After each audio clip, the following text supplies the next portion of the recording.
kasih dalam anugerah Tuhan kita Yesus Kristus, Bapak, Ibu, Opa, Oma, adik-adik, anak-anak sekalian. Senang sekali saya Pendeta Adi Cahyono hari ini 1 Agustus 2023 dan bersama dengan Bapak Ibu sekalian dalam program Sapaan Gembala GKI Delima. Bulan Agustus adalah bulan yang istimewa bagi kita sebagai warga negara Indonesia, di mana bulan ini kita akan memperingati dan merayakan HUT kemerdekaan RI, yang kali ini kita akan bersama-sama merayakan HUT kemerdekaan RI yang ke-78. Mari kita bersama-sama berdoa sebelum membaca dan merenungkan firman Tuhan. Bapa dalam surga, kami bersyukur hari ini bersama kembali akan merenungkan firman Tuhan. Secara khusus di bulan Agustus ini kami akan menghayati, mensyukuri keberadaan kami sebagai warga Indonesia yang akan memperingati merayakan HUT kemerdekaan RI yang ke-78. Berkati permenungan kami Tuhan dengan kuat kuasa Roh Kudus-Mu, firman Tuhan yang kami baca dan kami renungkan boleh menyatakan karya Tuhan yang harus kami nyatakan di tengah-tengah bangsa ini. Bersabdalah Tuhan, dalam nama Yesus kami berdoa. Amin. Ya, saya akan membawakan seri Aku Cinta Indonesia di bulan Agustus ini, dan di minggu pertama ini kita akan merenungkan tema Indonesia Tanah Airku. Indonesia Tanah Airku. Firman Tuhan saya pilihkan dari kitab Nehemia. Nehemia pasal 1 ayat 1 sampai ayat yang keempat. Demikian firman Tuhan. Riwayat Nehemia bin Hakalya pada bulan Kislev. Pada bulan Kislev tahun ke-20 ketika aku ada di Puri Susan. Datanglah Hanani, salah seorang dari saudara-saudaraku, dengan beberapa orang Yehuda. Aku menanyakan mereka tentang orang-orang Yahudi yang terluput, yang terhindar dari penawanan, dan tentang Yerusalem. Kata mereka kepadaku, orang-orang yang masih tinggal di daerah sana, yang terhindar dari penawanan, ada dalam kesukaran besar dan dalam keadaan tercela.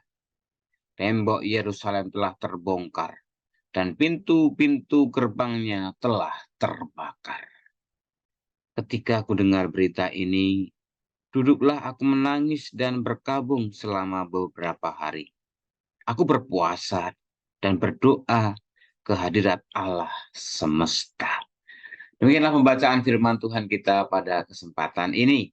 Bapak Ibu saudara, adik-adik sekalian, ketika mendengar kata tanah air, maka apa yang ada dalam benak kita?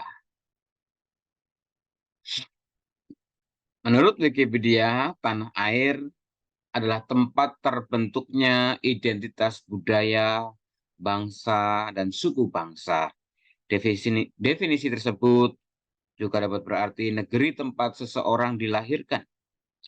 Tanah air juga dapat disebut sebagai tanah tumpah darah, persada tanah air, tanah bijana, dan watan.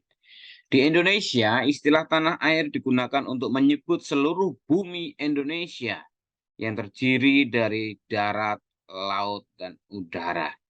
Istilah ini didasarkan pada konsep wawasan Nusantara yang terbentuk dari keadaan Indonesia sebagai negara kepulauan. Kita tahu Indonesia memiliki pulau-pulau, terdiri dari pulau-pulau yang terdiri dari lebih dari 17.000. Ini adalah negara kepulauan terbesar di dunia. Istilah ini membedakan definisi Indonesia dari bangsa lain yang memanggil wilayahnya dengan sebutan motherland, fatherland, atau mother country, bergantung pada budaya dan bahasa kebangsaan yang bersangkutan. Kata tanah air biasa semakna atau arti yang sama adalah bumi Indonesia. Bapak sekalian, dengan demikian kalau kita menghayati definisi itu, tanah Indonesia tanah airku adalah tanah tempat di mana kita dilahirkan, tanah di mana kita memiliki identitas bangsa, budaya, dan di mana kita juga merasakan, mengalami banyak berkat pemeliharaan Tuhan, sehingga ketika kita melihat negara atau tempat tanah air kita itu mengalami hal-hal yang tidak menyenangkan, maka kita akan mengalami kesedihan, kepiluan, karena di sanalah kita berasal, karena di sanalah kita keluarga kita bahkan berada, dan di mana banyak kenangan dan di mana banyak harapan ada di dalamnya. Indonesia tanah airku mengajak kita bersama-sama untuk menghayati bila mana Indonesia itu adalah tempat kita dilahirkan, maka kita harus sungguh-sungguh mensyukuri, kita sungguh-sungguh menghargai, di mana kita sungguh-sungguh menjaga, dan itu adalah bagian dari cinta tanah air kita. Ketika apapun yang terjadi di sana, kita akan merasakan dampaknya.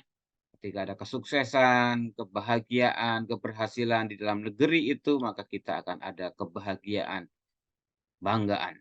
Tapi sebaliknya ketika terjadi sesuatu atas negeri itu, tanah kelahiran itu, maka kita akan mengalami kesedihan dan kepedihan. Dalam pembacaan kita hari ini, kita mendengarkan ungkapan hati seorang Nehemia sebagai orang yang tertawan di negeri Persia ketika Yehuda dikalahkan dan menjadi tawanan, maka banyak orang yang dibawa diangkut ke negeri Babel, yang pada saat itu mereka menjadi orang buangan, dan ketika menjadi orang buangan ternyata tidak semuanya hanya menjadi budak saja, tetapi ada yang dipercaya menjadi abdi dan dipercaya memiliki jabatan-jabatan tinggi dan jabatan-jabatan penting di dalam kerajaan Babel pada saat itu. Ketika seorang Nehemia yang pada saat itu mendapat jabatan khusus di Babel mendengar kabar bahwa Yerusalem, kota kelahiran atau ibu kota dari Yehuda pada saat itu, mengalami kehancuran dan banyak orang-orang di sana yang mengalami penderitaan. Nehemia mengalami kesedihan, kepedihan yang luar biasa. Dan dia lalu duduk, menangis, dan berkabung. Bahkan dikatakan di sana, aku berpuasa dan berdoa ke hadirat Tuhan Allah semesta.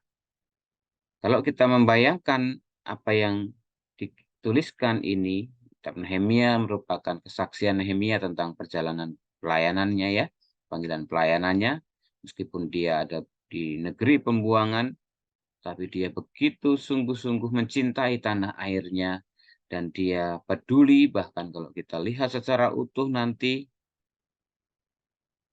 Nehemia berangkat dari kesedihan dan kepedihan itu berbuat sesuatu yang sangat penting untuk pemilihan kota Yerusalem, pembangunan kembali tembok Yerusalem, bahkan pemulihan relasi yang baik dalam kesatuan sebagai bangsa umat pilihan Allah.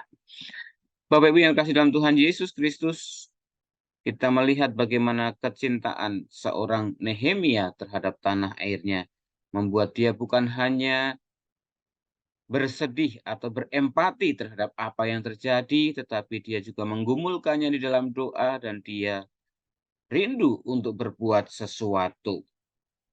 Nehemia melakukan ini sebagai wujud kecintaannya kepada bangsanya dan negaranya. Dan akhirnya dia bukan hanya berhenti sampai di situ, tapi dia juga akhirnya memberanikan diri menghadap raja dan meminta izin untuk kembali ke Yerusalem. Bukan hanya untuk melihat apa yang terjadi di sana, tetapi membuat kembali tembok Yerusalem. Bapak Ibu dan Saudara kasih dalam Tuhan Yesus Kristus, inilah sebuah hal yang sangat mendasar yang bisa kita perhatikan. Sikap iman, tindakan iman dari seorang Nehemia terhadap negeri tanah air yang dicintainya. Bagaimana dengan kita ketika sesuatu terjadi di negeri Indonesia yang kita cintai ini? Apa yang kita lakukan, kita kerjakan? Tindakan iman apa yang kita akan nyatakan? ketika melihat sesuatu yang terjadi di negeri tanah air yang kita cintai ini. Kita bersyukur tahun ini, bulan ini, kita kembali akan merayakan HUT kemerdekaan RI yang ke-78, di mana kita diajak untuk mengingat kembali perjuangan para pahlawan Indonesia untuk memperoleh kemerdekaan itu. Ada banyak sekali korban manusia mengorbankan yang menjadi gugur demi untuk memperjuangkan kemerdekaan itu. Tak terhitung harta benda dan pengorbanan yang diwujudkan demi untuk meraih kemerdekaan. Betapa kita harus bersyukur sebagai warga Indonesia mencintai tanah air ini. Dan kita juga memiliki bagian seperti Nehemia ketika sesuatu terjadi di negeri kita. Mungkin untuk hal-hal yang bencana alam, musibah, bencana alam banjir, tanah longsor, gempa bumi, kita melihat begitu luar biasa perjuangan kita, upaya kita untuk menyatakan cinta kasih kita kepada negeri ini, kepada saudara-saudara kita yang tertimpa musibah. Tapi ada banyak hal yang juga perlu kita lihat, keprihatinan kita. Secara khusus beberapa hari kemarin kita mendengar berita ada operasi tangkap tangan beberapa pejabat yang terbukti tertangkap tangan kasus korupsi yang begitu memprihatinkan adalah di mana mereka adalah instansi yang seharusnya menjadi penolong bagi korban-korban bencana alam, tetapi ternyata di dalamnya ada perbuatan korupsi yang membuat kita sedih, yang membuat kita prihatin. Apa yang akan Bapak Ibu Saudara kita lakukan ketika tanah air kita mengalami seperti ini? Sebagai warga negara yang baik, sebagaimana Nehemia lakukan, maka saya mengajak kita untuk ikut prihatin, bersedih, dan berdoa, bahkan kalau perlu berpuasa seperti Nehemia. Apa yang akan kita upayakan untuk bersama-sama menjaga keutuhan bangsa ini, terutama ketika ada banyak sekali pengkhianatan, orang-orang yang begitu larut terbawa ke dalam pusaran korupsi, sungguh sangat memprihatinkan dan merugikan negara bahkan bangsa yang kita cintai. Mari Bapak Ibu kasih dalam Tuhan Yesus Kristus dengan penuh kesadaran ketika kita melihat ada sesuatu yang tidak baik di negeri kita, kita juga harus peka, kita juga harus berbuat sesuatu yang nyata, minimal apa yang disampaikan oleh Nehemia tadi di bacaan kita. Kita berdoa, berpuasa, meminta kepada Tuhan, mendatangkan pemulihan, mendatangkan kebaikan, sehingga apa yang menjadi kerinduan dan harapan kita itu boleh menjadi nyata seturut dengan rencana dan karya Tuhan. Tuhan Yesus memberkati. Mari kita berdoa.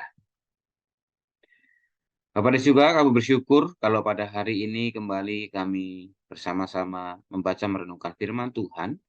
Terlebih kami sebagai bangsa Indonesia, kami bulan ini kembali akan memperingati merayakan HUT kemerdekaan RI yang ke-78, di mana kami belajar untuk mencintai tanah air kami Indonesia, tanah di mana kami dilahirkan, tanah di mana kami menghirup udara, air, dan menginjakkan tanah di bumi ini.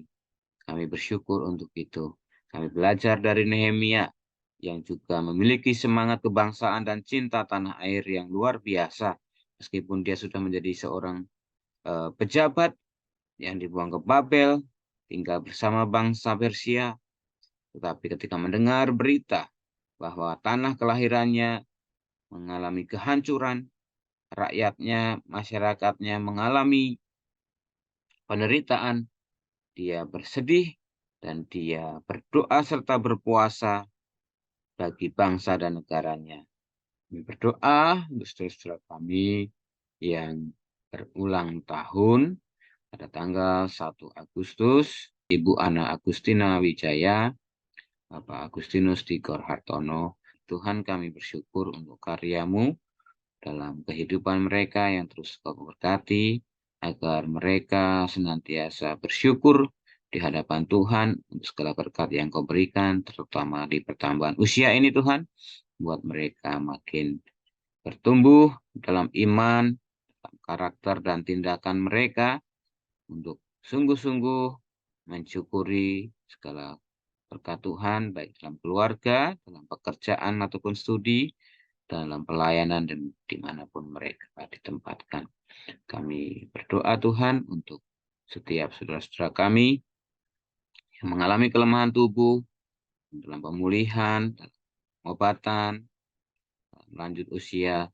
Tuhan berkati Bapak Sukono Margono, Ibu Nani Margono, Bapak Sutanto dan Ibu Titin, Ibu Sumihar, Om Sylvia, dan juga beberapa saudara kami yang lain. Tuhan terus menolong berkati dalam segala pergumulan yang ada. Kasih setia Tuhan senantiasa mereka alami rasakan, sehingga iman mereka terjaga, terpelihara. Tapi juga keluarga yang merawat, yang mendampinginya. Limpahkan cinta kasih-Mu Tuhan. Kami menyerahkan kehidupan kami seutuhnya ke dalam tangan-Mu, dan kami menaikkan doa ini dengan doa yang telah Tuhan ajarkan kepada kami. Bapa kami yang di surga, dikuduskanlah nama-Mu, datanglah kerajaan-Mu, jadilah kehendak-Mu di bumi seperti di surga. Berikanlah kami pada hari ini makanan kami yang secukupnya, dan ampunilah kami akan kesalahan kami, seperti kami juga mengampuni orang yang bersalah kepada kami. Dan jangan bawa kami ke dalam pencobaan, tapi lepaskanlah kami daripada yang jahat, karena Engkau-lah yang punya kerajaan dan kuasa dan kemuliaan sampai selamanya. Terimalah berkat Tuhan. Kasih setia Allah Bapa, kasih karunia Tuhan kita Yesus Kristus, dan kuat kuasa Roh Kudus senantiasa menyertai dan memberkati-Mu dari sekarang sampai selama-lamanya. Amin.